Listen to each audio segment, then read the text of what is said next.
When you were drafted, where were you living at the time? Ravenwood, Missouri. What did you feel when you got the letter?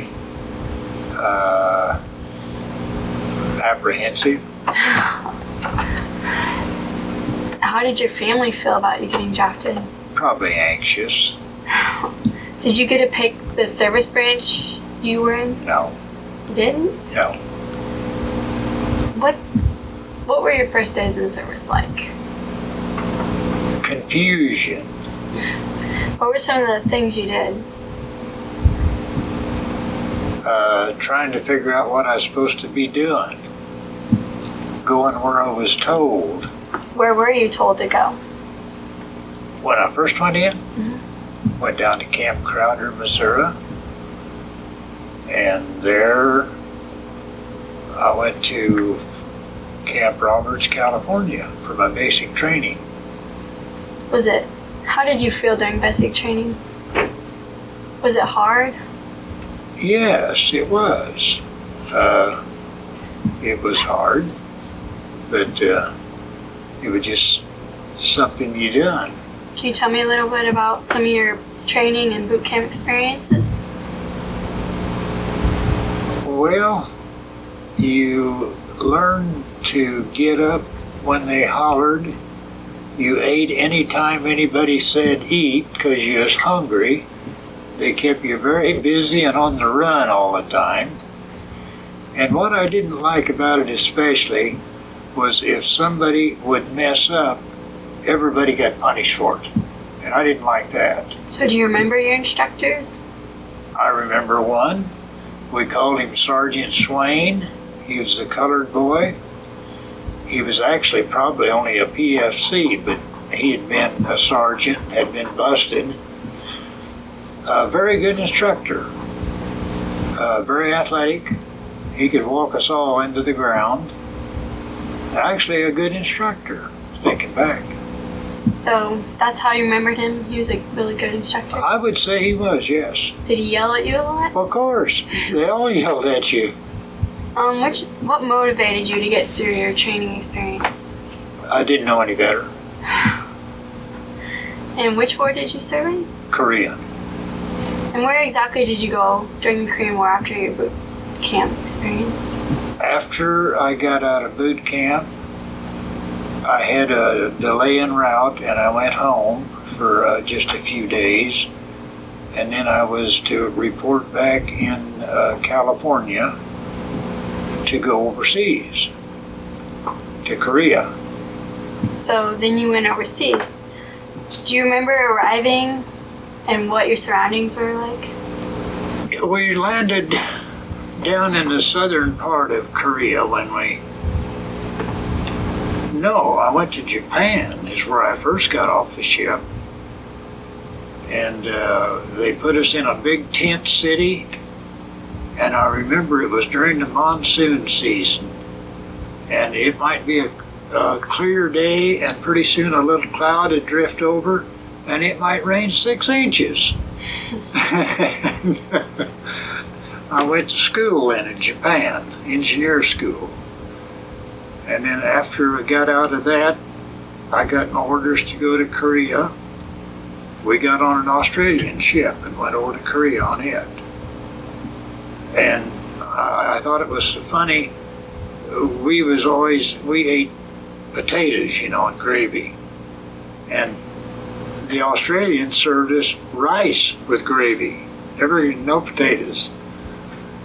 So what was your duty there? In Japan or Korea? Well, none until you get reassigned when we landed there. And then we got on a little old railroad to go up to the company I was assigned to. And the railroads aren't as wide, the tracks aren't real wide. And the little old train couldn't go very fast anyway, a little steam train. And you just sit in wooden benches in the blooming thing. And it'd go across the level grounds, it'd whistle and whistle and whistle and whistle, and we'd come to a little hill and it wouldn't have enough steam to get over the hill. But I went to a float bridge company. What was that like? It was a good enough company, yeah. So what exactly, can you explain what a float bridge company is? Well, we would have bridges that you put across the rivers that was on pontoons, where you didn't have a fixed bridge. These were pretty good size rubber pontoons, and steel treadways went across them, and they was large enough you could run tanks over them. So since you were in the floating bridge company, did you see any combat at all? No, they had quit shoot fighting before I got there. Can you tell me about a couple of your most memorable experiences when you were at the float bridge company?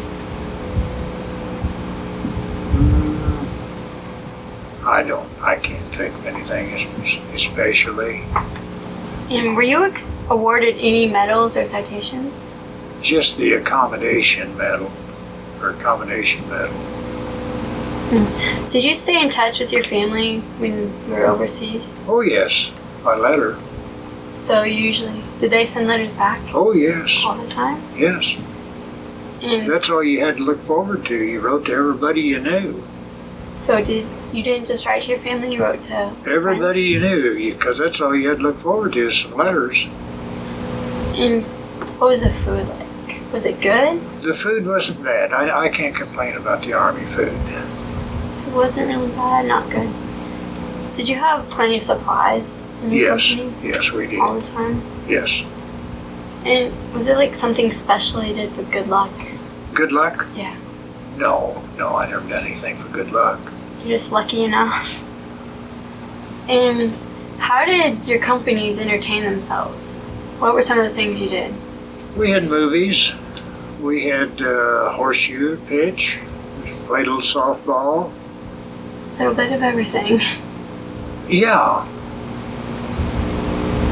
And were there entertainers? Every now and then there would be some USO entertainers come and put on a little show. Yes. Did you ever get on leave? No, not after I went overseas. Where were some of the places that you traveled when you were in the service? Well, as I said, I was in Japan and then up across Korea. And other than across the United States, that's about it. It's a lot of places, though. Do you recall any of particularly humorous, or were you a prankster?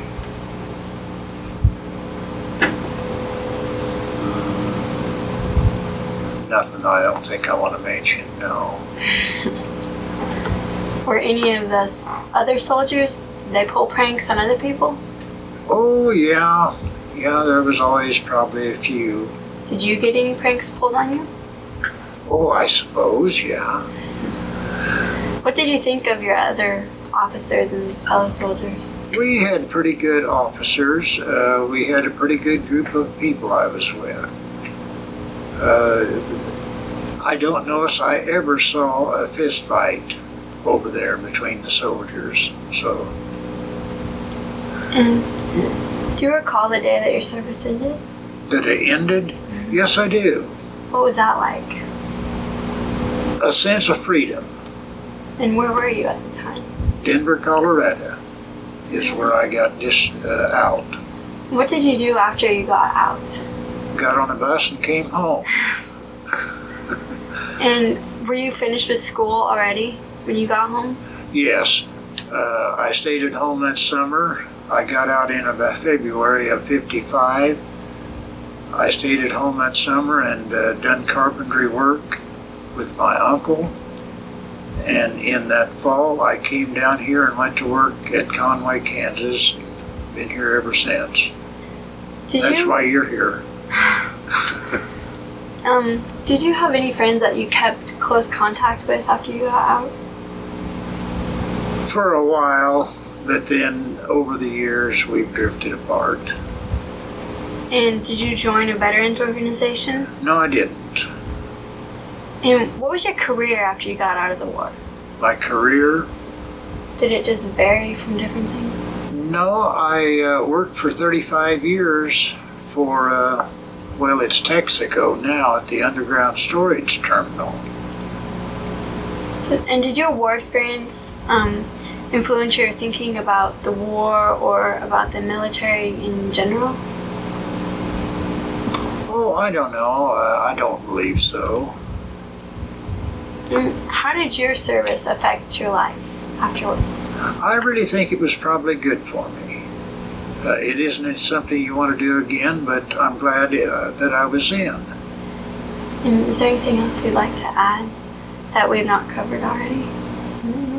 Gosh, I think you could cover about all of it.